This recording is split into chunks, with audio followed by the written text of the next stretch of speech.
Caitlin Clark, let it be known, she does not like this Stephanie White offense, how these players in the WNBA don't even know where to move or how to move or where to cut. And that leads to a lot of her turnovers. And she also states how much she misses Lisa Bluder. And I think all of us Indiana Fever Caitlin Clark fans prefer if Lisa Bluder was the head coach of. Caitlin Clark didn't just light up the scoreboard. She might have torched the whole playbook in the process. Picture this, smashing rookie records while giving the side eye to the very offense you're stuck running. Then, almost offhand, hinting she wishes her old college coach would ride in like some hoops fairy godmother. Clark's making waves bigger than a half-court dagger, and the real spectacle might be unfolding behind closed doors. The rift, it could be deeper than anyone's ready to admit. I mean, what's going on here? And I'm sorry, but if Stephanie White's supposed to be this all-world coach, you're not going to show up to a game against the Phoenix Mercury with DeWanna Bonner playing on the other side after what she did to the Indiana Fever franchise, and you show up there and somehow the team is lifeless?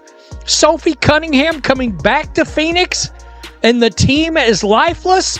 That is the... Caitlin Clark didn't stroll into the WNBA to politely dribble, shuffle the ball around, and run the pass here, pass there merry-go-round. This is the same player who, as a college rookie, had Lisa Bluder toss her the keys to a Ferrari and say, "Go drive. Just don't wreck it." Clark didn't just avoid the crash. She took it off-road, floored it to 90 in a 40 zone, and somehow turned the whole ride into a highlight reel. Why I can't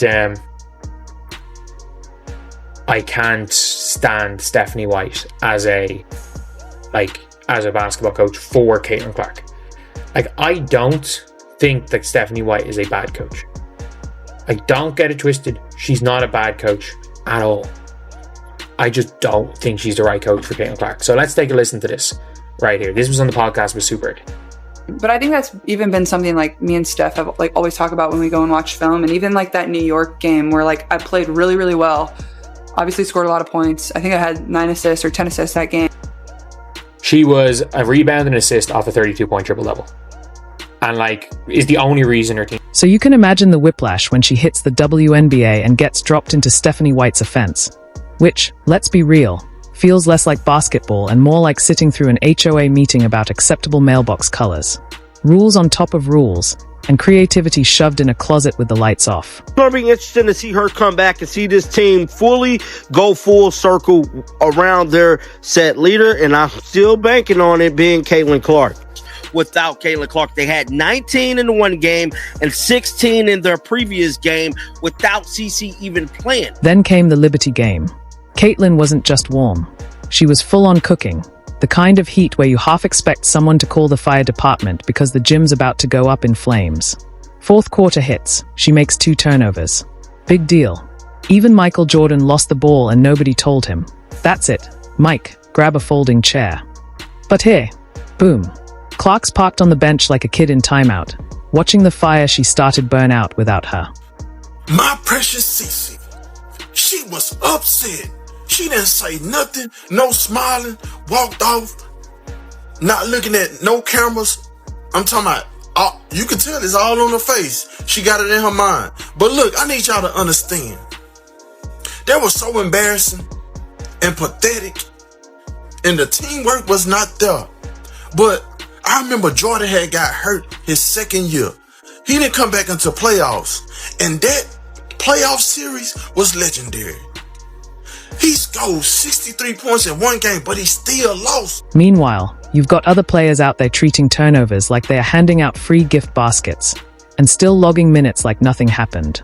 The exceptions, Tash and Mitchell.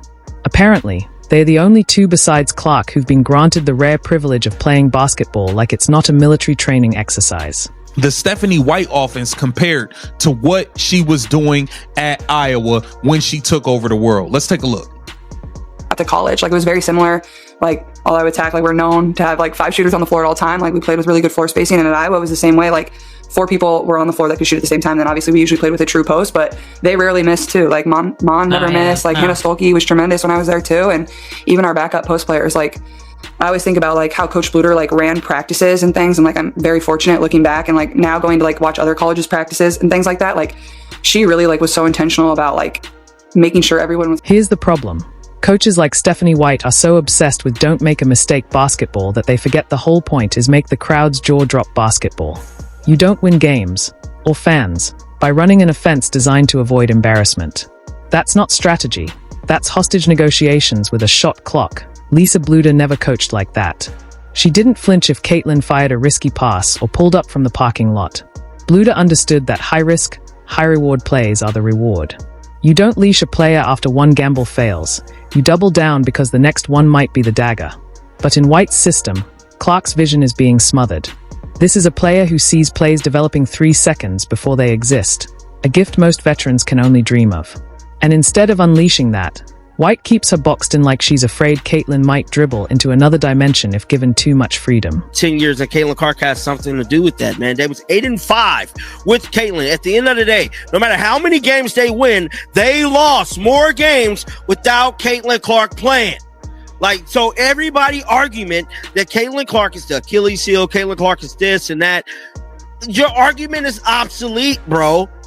They will forever have that notion on there, that blemish on there. Now, if they would have won more games, lost less, then you might have had. You know what's missing in the WNBA right now? Basketball IQ that dictates the game instead of trailing behind it. Some college coaches have it in buckets. Drop Lisa Bluder into the league tomorrow and she'd have a team hanging 110 points a night without breaking a sweat. Meanwhile, the current system is slowly strangling creativity in exchange for safe basketball, which is about as thrilling as watching paint dry in slow motion. Players don't take risks because in this league, risks earn you a seat on the bench. If you're Caitlin Clark, that means your creativity gets muzzled and your confidence chipped away. Bring back the college freedom. Bring in coaches who know that one turnover chasing magic is worth 10 safe plays that go nowhere. Bring back Lisa Bluder energy to the WNBA. And maybe, just maybe, we'll get the kind of basketball that makes people lean forward, not scroll past. He a loss though, but at the end of the day, he fought, and you could tell that he missed being away from the game. So I can see my precious CC coming back doing her thing for the playoffs. I just want her to be 100% healthy at the end of the day. If Stephanie White gonna keep jeopardy. Right now, the only thing more predictable than the offense is Caitlin Clark landing on the bench for daring to be exciting. And if that's the new standard, don't be surprised when the league drives away the very thing it needs most. Players who make you want to watch. Let's address the elephant in the gym. The WNBA's obsession with veteran preference. Oh, you thought meritocracy ran the show? That's adorable. The real hierarchy is simple. If you've been around longer than the rookie, you can trip over your own shoelaces, miss 3 open layups, and accidentally pass the ball to the mascot, and you'll still keep your minutes. Rookie tries one flashy play that doesn't stick. Boom. Bench. From day one, Lisa Bluder didn't just hand Clark the offense. She gift-wrapped it, slapped a do not return sticker on it, and said, "It's yours. Make it sparkle." She knew confidence isn't built by yanking a player for every imperfection. It's built by letting them figure it out in real time, even if that means the occasional ugly possession. Indiana Fever fans, so let's keep it real. Let's keep it 100 like a Ben Frank. You hear me? So let me ask y'all again. Is Stephanie White a good coach? A great coach? I'm waiting. No, she not. Not even close. If anything, she puts a stall in the offense. She's sucking the life out of the team, out of the franchise. And Kelly Krostoff, whatever her name is, Lyndon, you hear me? They all need to go. Lately, Stephanie White's offense has felt like a tax return, overcomplicated, packed with pointless steps, and always ending with someone frustrated. The sets are stiff, the ball movement is timid. It's the basketball equivalent of crawling at 35, in the fast lane with your hazard lights on. Sure, you'll avoid a wreck, but you're also making sure nobody's enjoying the ride. And here's the thing. This isn't about Caitlin Clark having rookie growing pains. It's about strangling the very thing that makes her dangerous, her unpredictability. You want the defense to live in fear she might pull up from the logo, thread a pass that shouldn't exist, or flip the game's rhythm on its head. You don't get that by locking her into a system that treats innovation like a technical foul. It's almost funny. Play our way is just code for kill your natural game. Meanwhile, coaches like Lisa Bluder don't just understand basketball, they understand players. They know when to push, when to pull back, and when to simply let a star be a star. You think Bluder would have benched Clark after 2 late turnovers? Please. She'd be drawing up the next play for her and saying, "Go make them pay for even thinking you're off your game." Indiana Fever head coach Stephanie White remains fully confident in her team following Thursday's deflating loss. The veteran coach sent a clear message. It was a 35-point ass drubbing. It was Deliverance and Ned Beatty. Anybody seen that? Squeal like a pig? Yeah. The Phoenix Mercury bleeped the shit out of the Indiana